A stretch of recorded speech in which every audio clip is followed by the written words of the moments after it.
सबैभन्दा सुरुमा सरकारका 100 कार्यसूची मध्ये 65 दिनमा 70% काम भएको प्रसङ्ग। सरकारले सार्वजनिक गरेको शासकीय सुधार अन्तर्गतको 100 दिनमा गरिने 100 कार्यसूची मध्ये 65 दिनको अवधिमा 70% काम सम्पन्न भएको छ। कतिपय काम 100 कार्यसूचीमा तोकिएका समयसीमा भन्दा पनि अघि नै सम्पन्न भइसकेका छन्। अन्तर मन्त्रालय र निकायसँग समन्वय गरी कार्यान्वयनमा लामो प्रक्रिया पूरा गर्नुपर्ने, संविधान तथा कानून संशोधन बिना कार्यान्वयनमा आउन नसक्ने लगायतका अन्य 30% बाँकी काम भने कार्यान्वयन प्रक्रियामा रहेका छन्। 2082 चैत 13 गते बालेन्द्र शाह नेतृत्व को सरकार गठन भएको पहिलो मन्त्री परिषदको बैठकले निर्णय गरी शासकीय सुधारमा 100 कार्यसूची सार्वजनिक गरेको थियो। प्रधानमन्त्री तथा मन्त्री परिषद कार्यालयले कार्यसूचीलाई सबै मन्त्रालयले कार्यान्वयन गरी आम नागरिकलाई सुशासन र सेवा प्रवाहको अनुभूति दिलाएको जनाएको छ। प्रधानमन्त्री तथा मन्त्री परिषद कार्यालयका सहसचिव डाक्टर विष्णुकुमार भुषालले सार्वजनिक खरिद प्रक्रियामा भने ढिलासुस्ती भएको, लागत वृद्धि, गुणस्तर कार्य लगायतमा केही समस्या भए पनि धेरै कामहरू सम्पन्न भएका छन्। त्यस्तै गभर्मेन्ट प्रोक्युरमेन्ट सिस्टम कार्यान्वयनमा ल्याइएको हरेक मन्त्रालय र कार्यालयको कामलाई मितव्ययी बनाउन कार्य सम्पादन सूचक तयार गरी सबै मन्त्रालयले कार्यान्वयनमा ल्याएको पनि उहाँले जानकारी दिनुभएको छ। यसैबीच सरकारले आयोजना निर्माणमा रुख कटान, मुआवजा विवाद, निर्माण सामग्री उत्खनन आदिमा हुने गरेका ढिलाइमा छुटकारा दिलाउन भन्दै सनसेट कानून ल्याउने भएको छ। अहिले कानूनको मस्यौदा बनाउने काम अन्तिम चरणमा पुगेको छ। राष्ट्रिय योजना आयोगका सदस्य अर्जुनजङ थापाको संयोजकतामा सनसेट कानूनलाई अन्तिम रूप दिने काम भइरहेको बताइएको छ। अर्थमन्त्री स्वर्णिम वाग्लेले बजेट वक्तव्य मार्फत आफू चालु आर्थिक वर्षभित्रै विकास योजना सम्बन्धी सनसेट कानून संसदमा पेश गर्ने बताउनु भएको हो। एक साताभित्र प्रधानमन्त्री तथा मन्त्री परिषदको कार्यालयमा बुझाउने गरी मस्यौदा तयार भइरहेको उहाँले जानकारी दिनुभयो। मुआवजा विवाद, समयमै रुख कटान र निर्माण सामग्री उत्खनन गर्न नपाउँदा विशेषतः राष्ट्रिय गौरव र राष्ट्रिय रणनीतिक महत्त्वका सडक, सिँचाइ, विद्युत आयोजनाहरू प्रभावित हुँदै आएका छन्।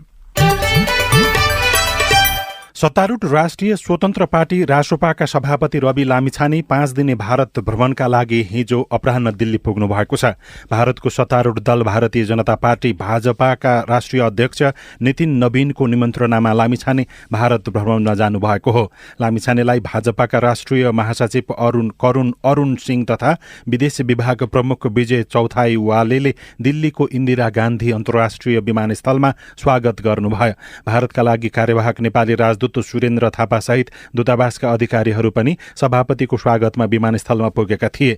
भ्रमण टोलीमा पार्टी सभापति लामिछाने, पत्नी निकिता पौडेल, सहमहामन्त्री विपिन आचार्य, सचिवालय सदस्य दीपक बोहरा र स्वकीय सचिव प्रदीप आचार्य लगायत सहभागी हुनुभएको छ। रासोपा र भाजपा बीच दलगत सम्बन्ध सुदृढ गर्ने उद्देश्यसहित भ्रमणको तय गरिएको भाजपाले जनाएको छ। सभापति लामिछानेले दिल्लीको दीनदयाल मार्ग स्थित भाजपा मुख्यालयमा आज भाजपाका अध्यक्ष नवीन सहित पार्टी पदाधिकारीसँग भेट्ने कार्यक्रम छ। लामिछानेको औपचारिक भेटघाट तथा कार्यक्रम भाजपा कार्यालयबाटै सुरु हुनेछ। लामिछाने नेतृत्वको टोलीले बिहान 10 बजेदेखि अपराह्नसम्मको समय भाजपा कार्यालयमा बिताउनेछ। त्यसक्रममा भाजपाको विदेश विभागले पार्टीको संगठन संरचना, कार्यालय विभाग लगायतका विषयमा रासोपा टोली समक्ष प्रस्तुति दिनेछ। पार्टीगत तहको कार्यक्रम सकिएपछि सभापति लामिछाने र विदेश मन्त्री एस जयशंकर बीच भेट हुने स्रोतको भनाइ छ। स्रोतका अनुसार लामिछानेले भारतीय प्रधानमन्त्री नरेन्द्र मोदीसँग पनि भेट गर्नुहुनेछ।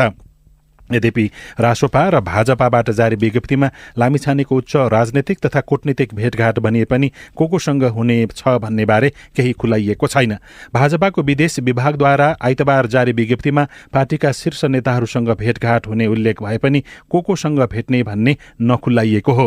रासोपाले पनि आफ्नो विज्ञप्तिमा दिल्लीमा रहँदा सभापतिले उच्चस्तरीय राजनैतिक तथा कूटनीतिक भेटघाट गर्ने भन्ने मात्रै उल्लेख गरिएको छ। रासोपा सभापति लामिछानेको भारत भ्रमण सुरु हुनुभन्दा अघिल्लो दिन नेपालमा प्रधानमन्त्रीले दिएको अभिव्यक्तिका कारण अहिले नेपालभित्र र बाहिर पनि चर्चा परिचर्चा भइरहेको छ। यसले भारतमा भइरहेको पार्टी सभापति लामिछानेको भ्रमणलाई कसरी प्रभाव पार्न सक्छ? सीआईएनसँग कुराकानी गर्दै संविधानविद तथा पूर्व राजदूत निलाम्बर आचार्यले भन्नुभयो, प्रधानमन्त्रीले संसदमा आएर भन्नु पर्यो, उहाँलाई जे भन्नु छ यस विषयमा भन्नु पर्यो। गल्ती भयो भन्ने कुरालाई त परराष्ट्र मन्त्रालयले सरकारले नै चाहिने प्रधानमन्त्रीको भनाइलाई समर्थन नगरेबाट त्यो अर्कै सन्दर्भमा भनेको भनेबाटै ढाकछोप गर्न खोजेबाट नै देखियो सरकार को भनाइ चाहिने यो होइन, प्रधानमन्त्री पनि चाहिने अब यो भनाइमा अड्नुहुन्न भन्ने चाहिँ यसै देखिया छ नि त। त्यसै त्यही कुरा आएर भने भइगयो नि। परराष्ट्र मन्त्रालयले जारी गरेको विज्ञप्तिमा प्रधानमन्त्रीको बचाउ गरेको हो कि विरोध गरेको? प्रधानमन्त्रीको भनाइलाई उसले त्यो भने ठिक छ भनेर राखेको छ र प्रधानमन्त्रीको भनाइलाई चाहिँ बचाउ गर्न, ढाकछोप गर्न, अलिकति सुधार्न खोजेको छ। राष्ट्रिय स्वतन्त्र पार्टीका सभापति रवि लामिछानेको भारत भ्रमण सुरु हुनु अघिल्लो दिन यस्तो खालको अभिव्यक्ति आयो। दुई देश बीचको अथवा अरू देशका बारेमा पनि संसदमा प्रधानमन्त्रीले भन्नुभयो। यसले कस्तो असर पार्छ? रवि लामिछानेजीको चाहिँ भारत भ्रमण चाहिँ हुनुपर्ने थियो, भयो, किनभनेपछि एउटा बहुमत प्राप्त पार्टीको सत्तामा रहेको पार्टीको सभापति हुनुहुन्छ अनि भारतीय जनता पार्टीको निमन्त्रणामा जानुभयो। दुई देशका बिचमा सम्बन्ध सुधार्न, भएका सम्बन्धहरूलाई अरू विकसित गर्न, केही चाहिने थाकिरहेका विषयहरूलाई पनि चाहिने वार्ताको ढोका खोल्न मद्दत गर्ला भन्ने चाहिने मैले सोचेको छु। त्यसैले चाहिने उहाँको भ्रमणलाई चाहिँ नकारात्मकै प्रभाव चाहिँ नपारिहाल्ला। प्रधानमन्त्री बालेन्द्र शाहले प्रतिनिधि सभा बैठकमा नेपाल र भारत सीमा सम्बन्धी दिएको अभिव्यक्ति विरुद्ध सदनदेखि सडकसम्म विरोध भएको छ। प्रधानमन्त्रीको अभिव्यक्तिलाई लिएर हिजो प्रतिनिधि सभा र राष्ट्रिय सभा बैठक अवरुद्ध बनेको छ। त्यस्तै बागमती प्रदेश सभा बैठक पनि प्रभावित बनेको छ। प्रधानमन्त्री शाहले अस्तिको संसद बैठकमा नेपालले पनि भारतको भूमि मिचेको कुरा आफूले प्रधानमन्त्री भएपछि थाहा पाएको बताउनु भएको थियो। उहाँले सोही अभिव्यक्तिको विषयमा लिएर सडकमा पनि प्रदर्शन भएको छ। प्रमुख प्रतिपक्षी कांग्रेस, एमाले, नेकपा लगायतका दल र तिनका भातृ संगठन पनि सडकमा उत्रिएका छन्। एमाले हिजो माइतीघर मण्डलामा प्रदर्शन गर्यो। कांग्रेस, नेकपा लगायतका दलका युवा संगठनले प्रधानमन्त्रीको अभिव्यक्ति विरुद्ध विरोध प्रदर्शन गरेका छन्। संयुक्त विद्यार्थी संगठनले पनि विरोध प्रदर्शन गरेको छ। युवा विद्यार्थीले राजधानीमा हिजो साँझ प्रधानमन्त्रीको पुतला समेत दहन गरेका छन्। सभामुख डोल प्रसाद अर्यालले आइतबारको प्रतिनिधि सभा बैठकमा भएको अमर्यादित गतिविधिको छानबिन गर्न समिति गठन गर्नुभएको छ। प्रतिनिधि सभा सचिवको संयोजकत्वमा 3 सदस्यीय अध्ययन समिति समेत गठन भएको छ।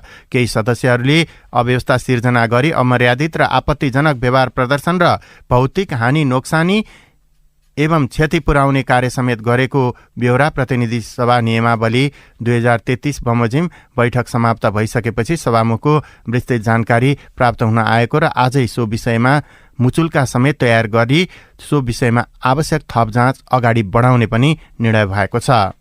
मुचुल्का समेत तयार भइसकेकाले यस विषयमा आवश्यक थप जाँचबुझ गरी 7 दिनभित्र सभामुख समक्ष प्रतिवेदन पेश गर्ने गरी प्रतिनिधि सभाका सचिव प्रकाश अधिकारी संयोजक एवं संघीय संसद सचिवालयको आन्तरिक सेवा तथा योजना व्यवस्थापन महाशाखा प्रमुख र प्रविधि व्यवस्थापन महाशाखा प्रमुख सदस्य रहेको समिति गठन गरेको बेहोरा जानकारी गराउँछु। प्रतिवेदन प्राप्त भएपछि प्रतिनिधि सभा नियमावली 2083 को नियम 33 को उपनियम 4 बमोजिम आवश्यक कारबाही अगाडि बढाउन सकिने बेहोरा जानकारी गराउँछु। अब आज काठमाडौँबाट प्रकाशित पत्रपत्रिकाको खबर। गोर्खापत्र दैनिकको पहिलो पृष्ठमा नेपालसँग सहकार्य गर्न अमेरिका उत्सुक शीर्षकमा खबर लेखिएको छ। सार्वजनिक कूटनीति सम्बन्धी अमेरिकी उपविदेश मन्त्री सारा बी रोजर्सले नेपाल सरकारसँग प्रविधि र नवप्रवर्धनको क्षेत्रमा सहकार्य गर्न अमेरिका उत्सुक रहेको बताउनु भएको छ। नेपाल भ्रमणमा रहनुभएका उहाँले हिजो पत्रकारहरूसँग अन्तर्क्रिया गर्दै नेपालसँग काम गर्ने सवालमा निकै आशावादी छौं, त्यसैले नेपालमा अमेरिकाको कम्पनीले काम गर्ने वातावरणको विषयमा पनि छलफल भएको उहाँले जानकारी भएको छ। सूचना तथा संचार मन्त्री डाक्टर विक्रम तिमल सिन्हा र सार्वजनिक कूटनीति सम्बन्धी अमेरिकी उपविदेश मन्त्री सारा बी रोजर्स बीच हिजो सूचना तथा संचार मन्त्रालयमा पनि छलफल कार्यक्रम भएको छ। गोर्खापत्र दैनिकमै कविराज पौडेल लेख्नुहुन्छ, गर्मी बढ्दै जाँदा पशुधन प्रभावित। तराईका फाँटदेखि पहाडी बस्तीसम्म अहिले गर्मी बढिरहेको छ। दिउँसोको चर्को घाम र तातो हावा र बढ्दो तापक्रमले मानिस मात्र होइन किसान का सारथी गाई वस्तु पनि प्रभावित हुन थालेका छन्। खेतबारी जोत्नेदेखि दूध मासु र आम्दानीको आधार बनेका पशु चौपाया गर्मीका कारण प्रत्यक्ष प्रभावित हुने गरेका छन्। राष्ट्रिय विपद जोखिम न्यूनीकरण तथा व्यवस्थापन प्राधिकरणले हालै सार्वजनिक गरेको सचेतनामूलक सूचनामा लू र तातो हावाले गाईबस्तुमा गम्भीर असर पर्ने चेतावनी दिएको छ। अत्यधिक गर्मीका कारण पशुहरूमा पानीको कमी हुने, शरीरको तापक्रम असन्तुलित हुने भएकाले धेरैभन्दा धेरै पानी खुवाउन पनि सुझाव दिइएको छ। नागरिक दैनिकमा स्कुल तहका 18% विद्यार्थी सुर्तीजन्य लतमा शीर्षकमा पवित्र सुनारले लेख्नु भएको खबर छापिएको छ। हरेक वर्ष सुर्तीजन्य पदार्थ नियन्त्रण अभियान चलाइए पनि नेपालमा विद्यालय तहका विद्यार्थी मध्ये 18% सुर्तीजन्य पदार्थको लतमा परेको पाइएको छ। नेपाल स्वास्थ्य अनुसन्धान परिषदले गरेको ग्लोबल युथ टोबाको सर्वेक्षण 2025ले यस्तो तथ्य सार्वजनिक गरेको हो। परिषदले यसअघि यस्तो सर्वेक्षण सन् 2011मा गरेको थियो। परिषदले 14 वर्षपछि स्कुले विद्यार्थीमा सुर्तीजन्य पदार्थको लतबारे थाहा पाउने उद्देश्यले फेरि सर्वेक्षण गरेको हो। नेपाल स्वास्थ्य अनुसन्धान परिषदले गरेको ग्लोबल युथ टोबाको सर्वेक्षण 2025ले यस्तो तथ्य दियो। परिषदले यसअघि यस्तो सर्वेक्षण पनि गरेको थियो। काङ्ग्रेसमा आङदेम्बेको नेतृत्वमा छाया सरकार शीर्षकमा सबैजसो पत्रपत्रिकाले खबर छापेका छन्। प्रमुख प्रतिपक्षी नेपाली काङ्ग्रेसले सरकारको काम कारबाहीमाथि निगरानी राख्न छाया सरकार गठन गरेको छ। काङ्ग्रेसले प्रतिनिधि सभा संसदीय दलका नेता भीष्मराज आङदेम्बेको नेतृत्वमा 18 सदस्यीय छाया सरकार गठन गरेको हो। विपक्षीमा पुगेपछि काङ्ग्रेसले विगतमा पनि छाया सरकार बनाए पनि त्यसले प्रभावकारी काम गर्न सकेको थिएन। प्रतिनिधि सभामा काङ्ग्रेसका 38 सांसद छन्। 4 वर्ष अघि गठन भएको राष्ट्रिय स्वतन्त्र पार्टीले 182 सिट सहित सरकारको नेतृत्व गरेको छ। रासोपा नेतृत्वको वर्तमान सरकार पुराना राजनैतिक दललाई पेलेर जाने रणनीतिमा रहेको काङ्ग्रेसको बुझाइ छ। संसद र सरकारलाई खबरदारी गर्नको लागि काङ्ग्रेसले छाया सरकार कार्यविभाजन गरेको हो। छाया सरकारमा प्रकाश सिंह कार्कीले गृह, नरेन्द्र कुमार केरुङले अर्थ, सुनिल बहादुर थापाले परराष्ट्र, मोहन आचार्यले पूर्वाधार विकास, डाक्टर फिरदौस आलमले शिक्षा तथा खेलकुद, डाक्टर चन्द्रमोहन यादवले स्वास्थ्य तथा खाद्य स्वच्छता, विष्णु बहादुर खड्काले उद्योग वाणिज्य तथा आपूर्ति, डाक्टर प्रमिला कुमारी गच्छदारले कृषि वन तथा पर्यावरण, खम्बा बहादुर खातीले कानून न्याय तथा संसदीय, खड्ग शाहीले रक्षा, मनोमाया विश्वकर्माले सूचना तथा सञ्चार, गीता गुरुङले युवा, श्रम तथा रोजगार मन्त्रालयको जिम्मेवारी पाउनु भएको छ। त्यस्तै सन्दीप राणा विज्ञान प्रविधि तथा नवप्रवर्धन, सन्तोष सुब्बा ऊर्जा, जलस्रोत तथा सिंचाई, गंगालक्ष्मी अवाल महिला, बालबालिका, लैङ्गिक तथा यौनिक अल्पसंख्यक र सामाजिक सुरक्षा, जनकराज गिरी भूमि व्यवस्था सहकारी, संघीय मामिला तथा सामान्य प्रशासन र योगेश गौचन संस्कृति पर्यटन तथा नागरिक उड्डयन मन्त्रालयको जिम्मेवारीमा रहनुभएको छ। काङ्ग्रेसले छाया सरकार गठन गरेको घोषणा गरेको छ। जनसत्ताको पूर्जाले उठीबास शीर्षकमा देवेन्द्र बस्नेतले लेख्नुभएको खबर छापिएको छ। रुकुम पूर्वको सिस्ने गाउँपालिका 8 धापेका सर्वजित पुनले 2059 सालमा छिमेकीसँग घरवासका लागि 150 वर्गमिटर जग्गा किन्ने योजना बनाउनु भयो। तत्कालीन माओवादीका स्थानीय एक कार्यकर्ताले सर्वजितको यो योजनाबारे थाहा पाए पनि उहाँलाई व्यक्तिगत जग्गा नकिन्न सुझावसहित मालपोतमा गएर जग्गा पास गर्न सहज नहुने भन्दै त्रास देखाइदिए। जग्गा खरिदकर्ताका तर्फबाट पैरवी गरेका अधिवक्ता एक्का बहादुर पाण्डेका अनुसार विवाद झण्डै 90% टुङ्गिएको छ। कसैले पुनः जग्गा खरिद गर्नु परेको छ भने कयौँले खरिद जग्गा छोड्नु परेको अवस्था छ। अर्को खबर कान्तिपुर दैनिकमा छापिएको छ। 26 लाख घरायसी विद्युत उपभोक्ताले तिर्नुपर्नेछ भ्याट शीर्षकमा सीमा तामाङले लेख्नु भएको हो। 50 युनिटभन्दा बढी बिजुली खपतमा भ्याट लगाउँदा ग्राहकलाई आर्थिक भार पर्ने मात्र नभई खपत समेत घट्ने पूर्व ऊर्जा मन्त्रीहरूको टिप्पणी छ। भ्याट तिर्नु परेका कारण र महसुल नघटेका कारण किसानहरू माछा पालनबाट कसरी पलायन हुँदैछन्, यस सम्बन्धी विशेष रिपोर्ट केही बेरमा सुन्न सक्नुहुनेछ। संसदमा प्रधानमन्त्रीमा केन्द्रित हुँदा कानून निर्माण र जनताका मुद्दा ओझेलमा परेको बारेमा जयसिंह महरा र गंगा बिसीले लेख्नु भएको छ भने नेपालमा इन्टरनेट सेवा विस्तारका लागि स्टार लिङ्कले फेरि चासो देखाएको बारेमा सजना बरालले लेख्नु भएको छ। स्टार लिङ्कका संस्थापक इलन मस्कले तत्कालीन प्रधानमन्त्री केपी शर्मा ओलीसँगको भिडियो कन्फरेन्समा सगरमाथामा स्टार लिङ्कको हाई स्पिड इन्टरनेट चलेको हेर्ने ठूलो इच्छा भएको बताउनु भएको थियो। भित्री पन्नामा अर्को खबर पनि छापिएको छ। लगामविहीन खर्चले बढायो महानगरको बेरुजु शीर्षकमा विमल खतिवडाले लेख्नु भएको हो। 6 महानगरको बेरुजुमा सबैभन्दा बढी काठमाडौँको, सबैभन्दा कम ललितपुरको। नियम अनुसार खर्च नगर्ने र आर्थिक वर्षको अन्त्यमा जथाभावी खर्चिने प्रवृत्तिले बेरुजुबाट आक्रान्त छन् महानगरहरू। त्यसैगरी 50 लाख मुनिका विद्युतीय सवारीको मूल्य घट्छ शीर्षकमा अर्थमन्त्रीको भनाइ सम्बन्धीको खबर छापिएको छ। अर्थमन्त्री स्वर्णिम वाग्ले सरकारले 1 करोड रुपैयाँका विद्युतीय सवारी इभीलाई विलासी मानेर त्यसमा सब्सिडाइज गर्न नसकिने बताउनु भएको छ। नेपाल आर्थिक पत्रकार संघ नाफिजले हिजो आयोजना गरेको कार्यक्रममा वाग्लेले मध्यम वर्गलाई इभीमा प्रोत्साहन गर्ने नीति लिए पनि विलासीलाई विलासीकै रूपमा राखिएको प्रश्न पार्नुभयो। भित्री पन्नामा अर्को खबर पनि छापिएको छ। त्यसै गरी नयाँ पत्रिका दैनिकमा भने कर्मचारीको तलब बढ्दा ढुकुटीमा थप 60 अर्ब व्यवहार शीर्षकमा सुभाष भट्टले लेख्नु भएको छ। मन्त्रालय सहित विभाग कार्यालय खारेज, मर्जर, हस्तान्तरण र पुनर्संरचना तथा दरबन्दी कटौतीबाट बचत हुने रकम प्रशासनलाई दक्ष बनाउन उपयोग गर्ने सरकारको नीति छ। कुन कुन निकाय हुँदैछन् खारेज, मर्जर, हस्तान्तरण र पुनर्संरचना बारेको विस्तृत विवरण पनि दिइएको छ। विद्यालय छात्रवृत्तिमा राजधानीका 2 महानगर काठमाडौँमा मापदण्डबाट छानिन्छन्, गरिन्छ अनुगमन। ललितपुरमा ओडाको सिफारिस र विद्यालयको निर्णयबाट छनौट शीर्षकमा शिवहरि घिमिरेले लेख्नु भएको खबर पनि छापिएको छ। अर्को खबर छापिएको छ आर्थिक कारोबार दैनिकमा। 2.5% बिन्दुले लाभ कर बढ्दा शेयर लगानीकर्ता सशंकित शीर्षकमा परिवर्तन देवकोटाले यो खबर लेख्नु भएको छ। सूचना प्रविधिमा नयाँ नारा थपिँदा पुराना लक्ष्य अलपत्र परेको बारेमा पनि खबर छापिएको छ।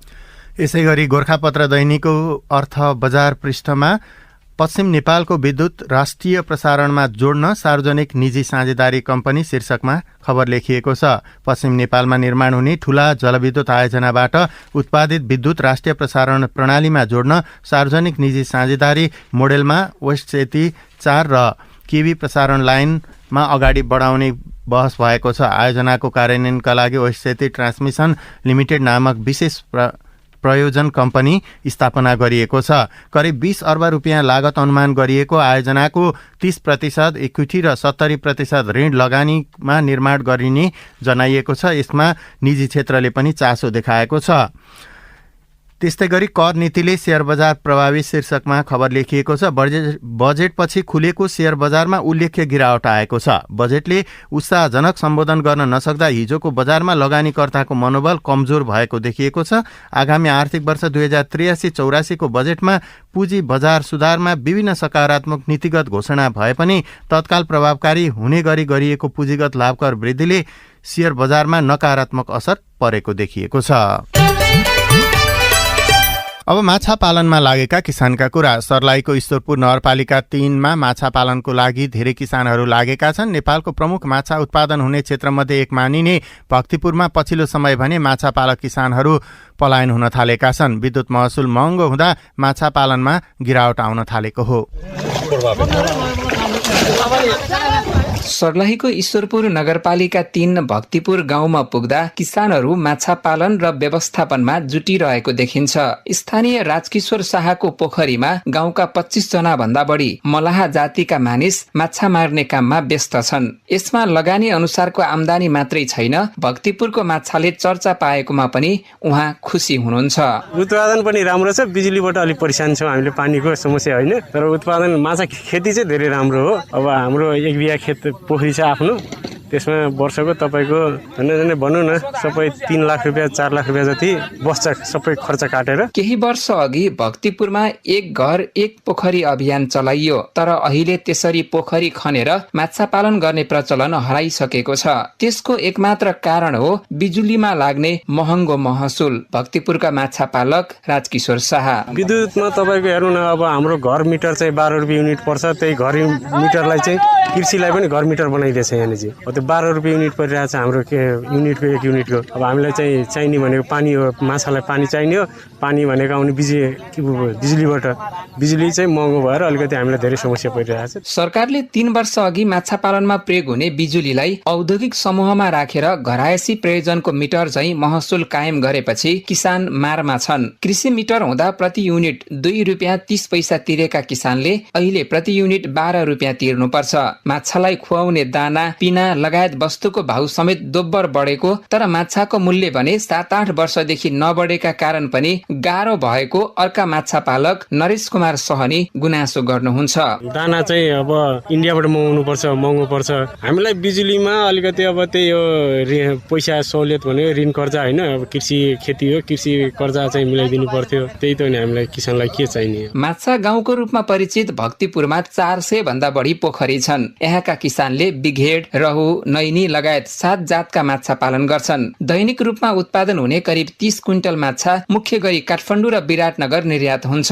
ईश्वरपुर नगरपालिकाका प्रमुख मनोज कुमार आचार्य, हिजोको दिनमा हामीले माछा होलिडे पनि मनायौँ। महँगो बिजुली बत्तीको एउटा वातावरण भएको कारणले गर्दाखेरि एउटा किसान सँगसँगै यिनीहरूले गहुँ, मकै, धान किसानलाई जस्तो हिसाबले एउटा सहुलियत हिसाबले गर्न सके। साँच्चीकै हामी माछामा निर्भर हुने थियौँ र ईश्वरपुर नगरपालिका पनि एउटा नयाँ किसिमको यसपालिको खाका बनाउँदैछ। त्यो सम्बोधन गर्ने खाका पनि एउटा तयारी हामी गर्दैछौँ। भक्तिपुरमा माछा मारेरै 500 युवाले रोजगारी समेत पाएका छन्। जाल हानेर माछा मार्दा माछा खरिद गरेका ठेकेदारबाट किसानले जति रकम लिन्छन् त्यसको 10% माछा मार्नेहरूको हुन्छ। सर्लाहीको भक्तिपुरमा मात्र माछा पालन र माछा मारेर 1000 बढी व्यक्तिको जीवन धानिरहेको भए पनि यो पेसालाई प्रवर्धन गर्न अनि आधुनिक र प्रविधि मैत्री बनाउन तीनै तहको सरकारले व्यवस्था गरेको किसानको गुनासो छ।